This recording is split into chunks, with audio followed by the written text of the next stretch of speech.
जनता आज एक बार फिर हम आई गईली बाटी ना दोंदरदाख 16 यानीवारी 2025 है और दैनिक समाचार के समय होई गे बा। हमार सूरीनाम के जितना चाहने वालन बाटे सभी जनताओं को देहातों में भी सरमका निकेरी न वानिका परमारी बो कम वैन, जहां पर भी परमारी बो जैसे भी आप लोग सुनत बाटो इंटरनेट के जरिए वेब रेडियो यूट्यूब फेसबुक से TBN के ऐप अगर आपने डाउनलोड किए हैं गूगल प्ले स्टोर से फुफ्फा तो ये अपने तार पे फॉलो करेंगे आप TBN को। टेलीविजन canal 20.6 पर भी जैसे आप सुनते हैं अस्सलामु अलैकुम, राम राम, नमस्कार, खुद नाफंद खुद मिडख, जो भी हो, आज एक बार फिर पुकारेंगे आपके लिए खबरें। लेकिन उससे पहले अगर आपके घरे आज कोनो फरियारी है, खुशी के बाद भइल है, तो आपके बधाई और मुबारकबाद है। बीमार बाटो, तंदुरुस्ती में थोड़ा से गड़बड़ी है, तो हम दुआ प्रार्थना करीला कि आप मजे में हो जाएं, सलामत रहे आप लोग यार, चेहरे पे आपके मुस्कुराहट दुल्हन की तरह सजी रहे। कोनो आपके परिवार में गुजरल, हम लोगन आपके दुख में शामिल बाटी। सूरीनाम में आइलो है, आपको स्वागत करते हैं।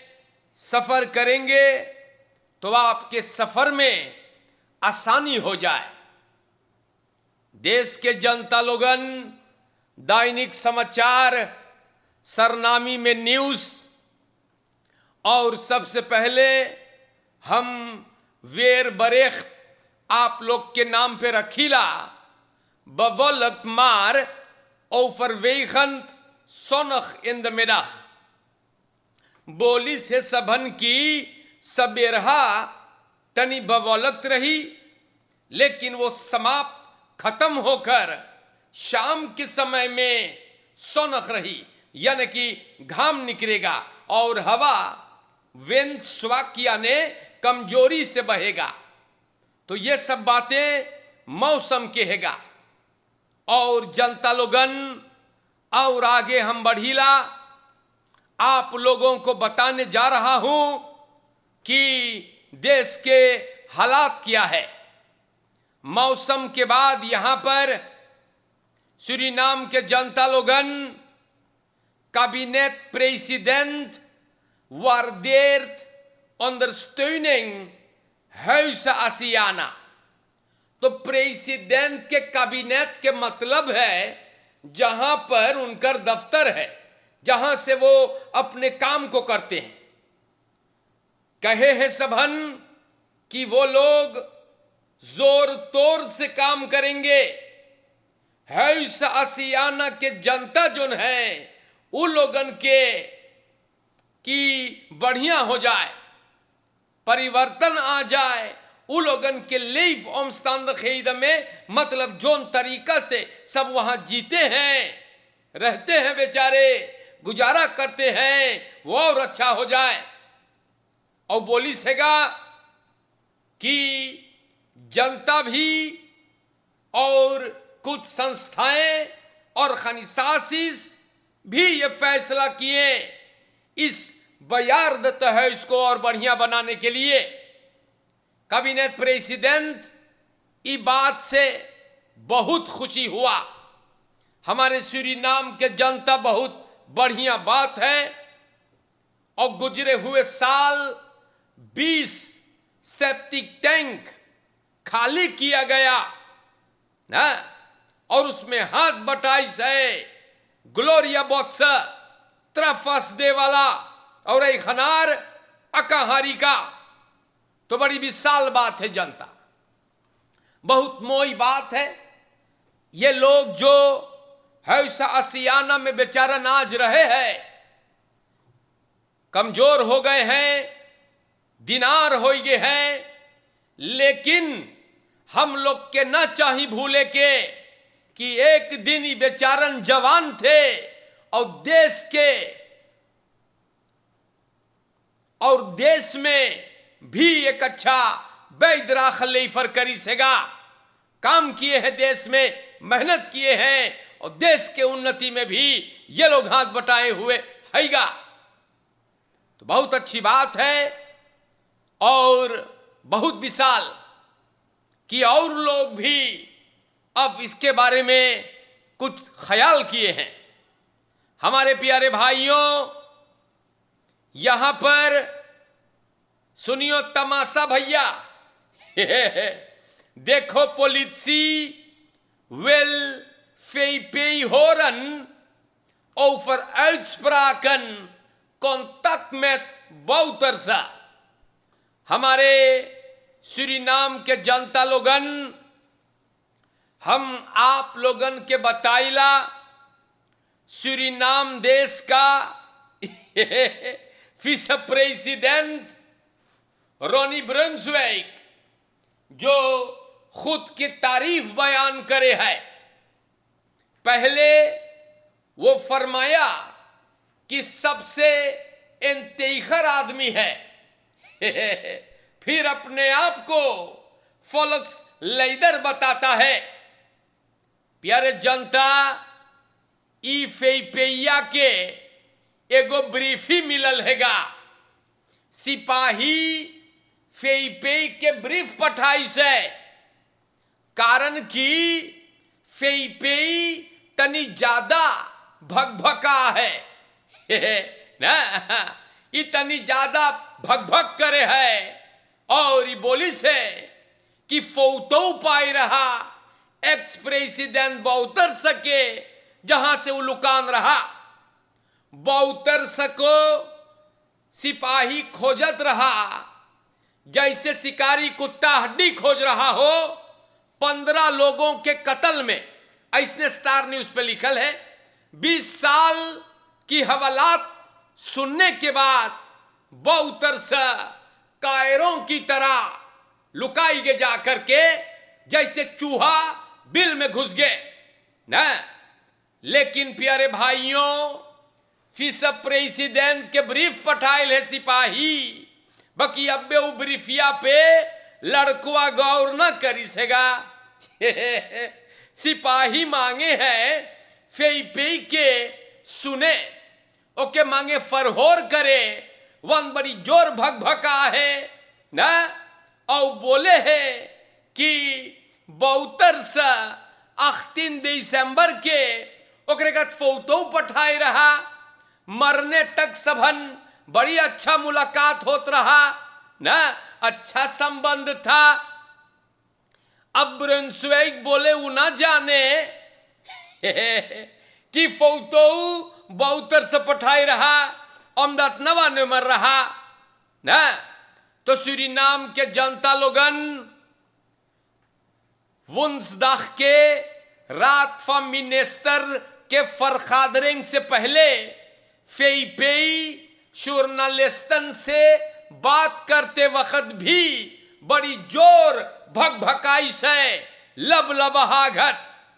उ बोले कि उ कब से जाने हैगा कि बाउतर्से कहां छुपल रहा। बोले हमरे खात तो ई पुराना चीज है, हम जानत रहली बकैंत रहा। बोले हम ना जानी यूस्टिशियला ऑथोरिटेटन जानत रहले कि ना। सूरीनाम देश बोले बड़ी छोटा है ना, और ब्रुन्सविक बोले कि यूस्टिशियल ऑथोरिटेटन के चाहिए ना गौर करे कि बाउतर्से कहां है। तो सूरीनाम के जनता, ये आदमी अपने आप को इंतखर बता रहा है। तो प्यारे भाइयों, पता नहीं है यार, लेकिन अपने ही गोड़ में टांगा मारा जात है। भग भग भग भग कर रहा है, ये भग भगा रहा है लबलबहाघट। प्यारे भाइयों, अब सिपाही बोलाई से ना जाई तब सब देखी ना। हाँ हाँ, ब्रुंसविक के है वो आप लोग भी जानो हैगा ना। देश के जनता खबरें हम आप लोगन के नाम पे रखीला और इस सब बतियन हम आप लोगन के नाम पे रख ली है स्टार न्यूज से निकाल करके। अब और आगे आप लोगन को लेकर के चलबे या बतावे आपसे कि और कौन तमाशा भइल है फुफ्फा। द्री पोलिसी मानन तवज्जो गौर करे। अब ब्रॉन हो गए हैगा ई वाटर कांपेंटनेट द्री पोलिसी मानन फast wegens mishandeling verdachte in misbruikzaak। एगो इंस्पेक्टर सुनियो तमाशा ना, एगो सिपाही और एगो एस्पिरेंट जो न हलिया हलिया सिपाही में गई भर्ती भइल है। ई लोगन के स्कौतू उठा लेंगे भीतर उपम्बार मिनिस्टेरी बोले बंद करो।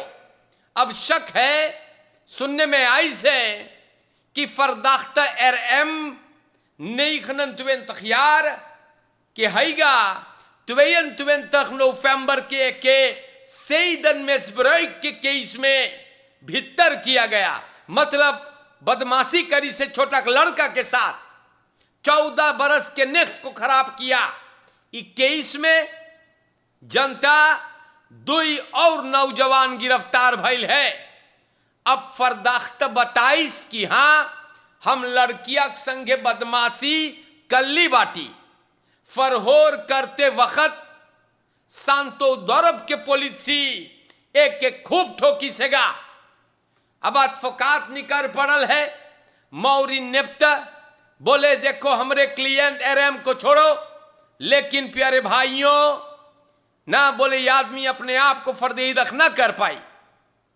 बोले पुलिसी खूब ठोकी से, खूब लतियाई से, कचरी से त्रोमल फ्लिस फाट गए और दतरा के फरक्लारिंग से सब देखा हैगा। प्यारे भाइयों अदफोकात ना मांगिस है सूरीनाम के जनता फ्रेइहेड्स्टेलिंग फरदाख्तन के और बोले सब फरदाख्तन फ्रेई हो गए बा। मिसहैंडलिंग के केस में 3 सिपाही भीतर बाटे। हमारे प्यारे भाइयों खाली तमाशा हो है, सिपाही को अपना काम करना चाहिए, बाकी किसी को मिसहैंडल करने का भी इजाजत कहीं नहीं दिया गया। तो देश के जनता ये बात भी हम आप लोगन के नाम पर रख देली बाटी। मन kommt met bromfiets in kanaal terecht en verdrinkt। Suriname के जनता लोगन एक आदमी वेस्टर्न में सूरीनाम देश में ब्रोमफिक्स लेके कनाल में चल गए बा और ये आदमी डूब गए है। इनार में भैली चीजवा परिवार लोग तलाश करी से तो कुछ घड़ी के बाद लाश बरामद हुआ। तो देश के जनता बड़ी प्रॉब्लम हो गए बा। जाने तो एन अफसोस है यार कि ये मुसीबत हो गए बा।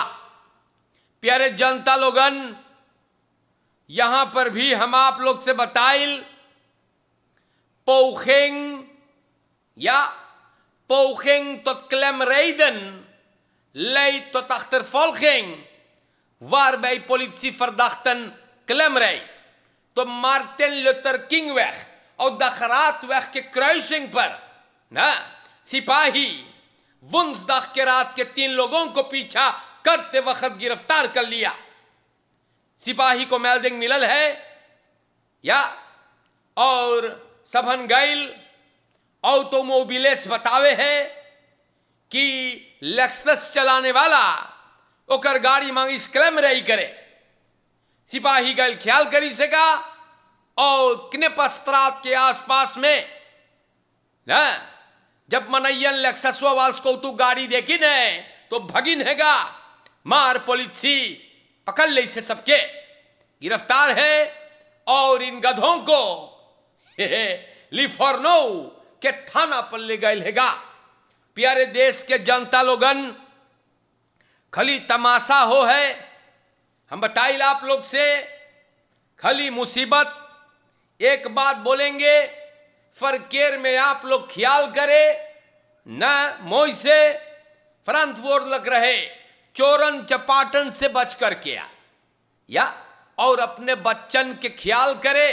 खस्सेन है परिवार को आप कायम रखे, एक मुट्ठी की तरह बंध जाइए और एक दूसरे के हिफाजत करे, एक दूसरे पर भरोसा करे। कौन सुअर कौन गंधौरा कौन मलिच आपके परिवार को जुदा ना कर सके। भरोसे पे रहिएगा, पॉजिटिव रहे और मलिच्छन गंधौरन और भुनगी ही लोग से बचा करके en als es groen past, als u zich aangesproken voelt, is er werk aan de winkel, zeg ik altijd weer. Lekker पेच लोगन अपलिख्तर इस सब से बचियो। हम बताइला इंसान को शैतान बनने में सुअर बनने में देर ना लगे है। सावधान करीला, मोई से रहियो। और आज के लिए चलता हूं ना, मोई से रहिए आप लोगन यार, पॉजिटिव रहे। शुक्रिया। और हमारे सूरीनाम के जनता ना, यूट्यूब के चाहने वाले आप लोगों के चेहरे की मुस्कुराहट सलामत रहे। अस्सलामु अलैकुम, नमस्कार, राम राम, खुदनाफंद, खुद में रख। इंशाअल्लाह आऊंगा फिर, जिंदगी रही तो हम फिर से आबे। शुक्रिया।